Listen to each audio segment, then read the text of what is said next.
In den nächsten 15 Minuten bekommen Sie jetzt also Einblicke, welche Supportangebote es für barrierearme Lehre gibt und sollen am Schluss dann ganz konkrete Kontakte und Links dafür zur Hand haben.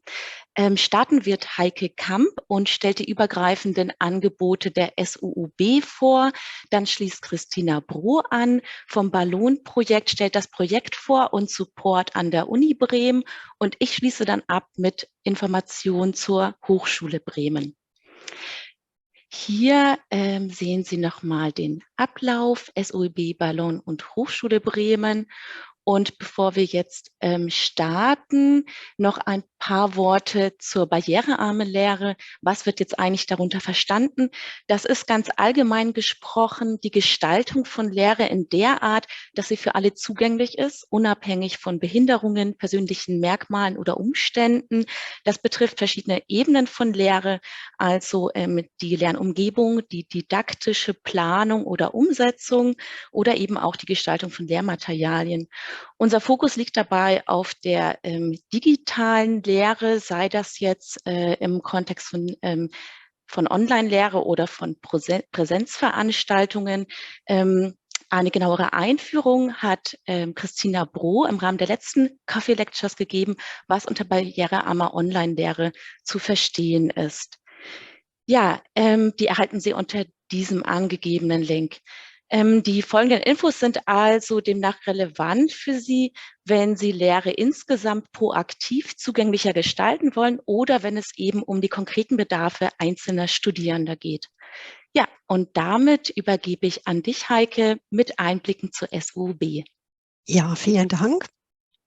Auf der Folie haben wir jetzt einmal zusammengetragen, was die SUOB an Bestand zu bieten hat, insbesondere vor dem Hintergrund eben der digitalen Lehre, also der Zugriffe, die standortübergreifend nutzbar sind. Die Zugriffe haben wir auf unsere E-Books und E-Journals, haben wir VPN basiert über die IP-Adressen realisiert, so dass man von zu Hause aus, solange man einen Zugang zu einem VPN-Client über die Hochschulen hat, auch darauf zugreifen kann. Und dann kann man die Dokumente eben auf seinem eigenen Rechner nutzen. Wir haben eine Anzahl von 90 Millionen Dokumenten, die Open Access zur Verfügung stellen. Das heißt, da braucht man nicht mal einen VPN-Client zu. Wir sind ganz aktiv darin, Informationen nicht nur zugänglich zu machen, wenn man sie gekauft hat, also lizenziert hat, sondern schon bei der Bereitstellung, bei der Publikation die Autorinnen und Autoren zu unterstützen, dass dann im Anschluss, wenn die Dokumente über den Verlag publiziert sind, dass dann jeder lesen kann.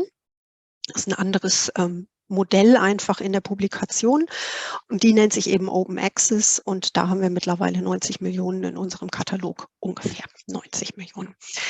Die anderen zusätzlichen lizenzierten elektronischen Quellen liegen überwiegend als PDF vor.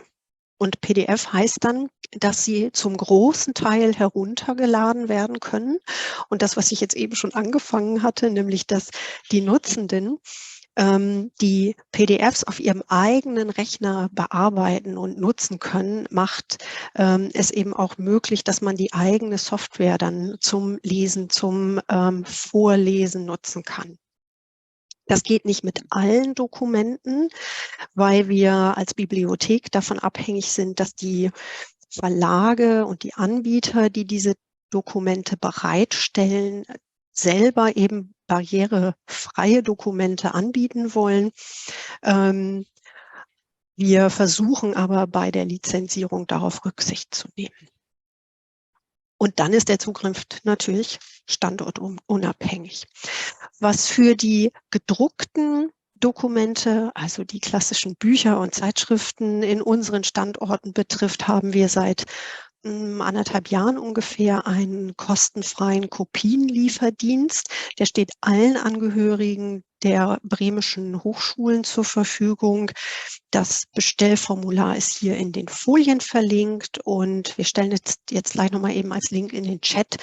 Da brauchen wir einfach nur möglichst genau die Daten des Aufsatzes, die benötigt werden, und dann scannen wir das ein, liefern das elektronisch und dann haben wir die gleiche Verfahrensweise wie vorhin bei den PDFs, wie ich das schon besprochen habe. Das ist so die Nutzung des gedruckten und des elektronischen Bestandes, den die Bibliothek anbietet. Und wenn du mal eine Folie weitergehst, dann kann ich noch was zu den Arbeitsplätzen sagen.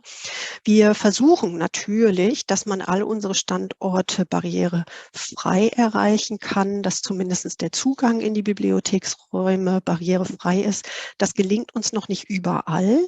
Wir sind ja nur auf dem Campus der Universität in der Zentrale, Herr unseres eigenen Gebäudes. Alle anderen Standorte, da sind wir quasi Mieter in den Gebäuden der Hochschulen und der Universität. Da arbeiten wir jedoch dran. An der Stelle verweise ich schon mal ganz auf den Schluss meines Teils. Sprechen Sie uns bitte an, wenn Sie etwas brauchen und da nicht selbstständig handeln können. Wir haben in verschiedenen Räumen Einzelarbeitsplätze eingerichtet. Das haben wir eigentlich an jedem Standort. Wir haben an einzelnen Standorten auch höhenverstellbare Schreibtische, die auf die Körpergröße, aber natürlich auch für Rollstuhlfahrende dann geeignet sind.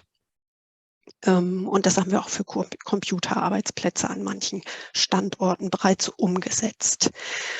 Auf dem Campus der Universität haben wir dann in der Zentrale der Bibliothek einen ganz besonderen Hilfsmittelraum eingerichtet in Zusammenarbeit ehemals mit der IG Handicap. Da gibt es jetzt Nachfolgeorganisation der Studierendenschaft an der Universität. Auch dafür gibt es hier einen Link mit der genauen Beschreibung, was dieser Computer und was dieser Arbeitsplatz im Raum dort kann. Da würde ich jetzt nicht im Einzelnen drauf eingehen, sondern auf den Link verweisen. Auch da stehen wir für weitere Informationen gern zur Verfügung. Dann, gern auf die nächste Folie, haben wir so wie heute auch die Coffee Lectures, viele andere Videotutorials erstellt und haben dann immer eine Untertitelung, so dass man sie lesen kann, was den Sprachteil betrifft. Wir haben auch zusammengesammelt eine Playlist auf YouTube mit Videos, die mit Gebärdensprache ausgestattet sind. Und der Link steht hier ebenfalls auf der Folie. Und dann die nächste Folie einmal noch die Erinnerung zu dem, was ich eben gesagt habe. Wir haben ein Angebot, ganz individuelle Hilfestellungen zu leisten, weil es eben ganz unterschiedlich sein kann, was die Studierenden, was auch die Lehrenden benötigen.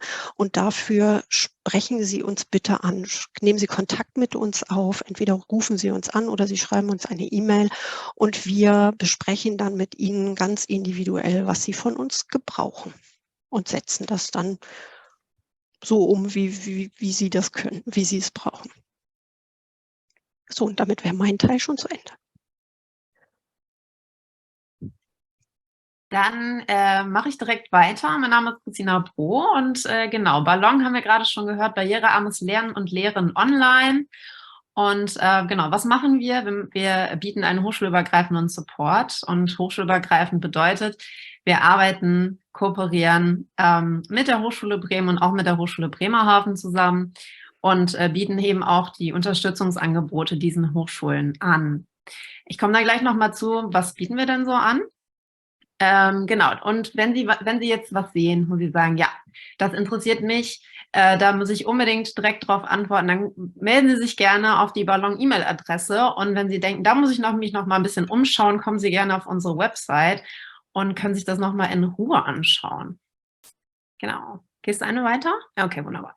Genau, das Supportangebot sieht so weit aus. Wir haben gerade schon gehört, die Bibliothek hat Videos übersetzt in Gebärdensprache, deutsche Gebärdensprache. Und das ist zum Beispiel auch eine Unterstützung gewesen, wo wir mit der SUB zusammengearbeitet haben. Und wir arbeiten mit Expertinnen zusammen, die eben Lernvideos, aber auch Informationsvideos in deutsche Gebärdensprache übersetzen. Das wäre ein Angebot.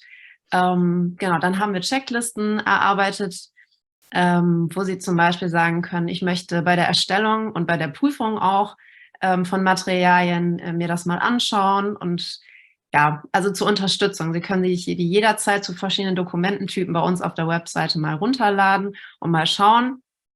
Oder Sie sagen, ich habe hier Material, ich würde gerne mal Feedback dazu bekommen, ich möchte das gerne prüfen lassen, dann können Sie sich auch gerne bei uns melden und je nachdem, was für einen Umfang das hat, können wir sogar auch anbieten, da schon ein bisschen die zu überarbeiten auch. Dann haben wir ein Kontingent an automatischer Untertitelung, die Sie bei uns nutzen können und die auch hochschulübergreifend genutzt wird. Genau, da melden Sie sich bei uns. Wie es genau funktioniert, können Sie auch nochmal nachlesen. Ich sage es trotzdem noch mal ganz kurz. Im Prinzip melden Sie sich, sagen uns, wie viele Minuten Sie brauchen und dann bekommen Sie von uns einen Zugang und auch eine Anleitung und wir begleiten Sie auch, falls Sie das brauchen. Wir machen Schulungen. Ich war hier schon mal bei der Coffee Lecture, habe es schon mal vorgestellt in kurz, aber wir machen auch längere Formate. Ich war auch schon mal bei der Werkstatt Lehre oder in sonstigen Formaten, wo wir eben sagen, wir schulen auch und auch praktisch zu verschiedenen Dokumententypen, dass man nicht nur Inhalt zur Sensibilisierung bekommt, sondern eben auch wirklich praktisch an seinen Dokumenten vielleicht auch arbeiten kann, je nachdem, wo der Fokus liegt.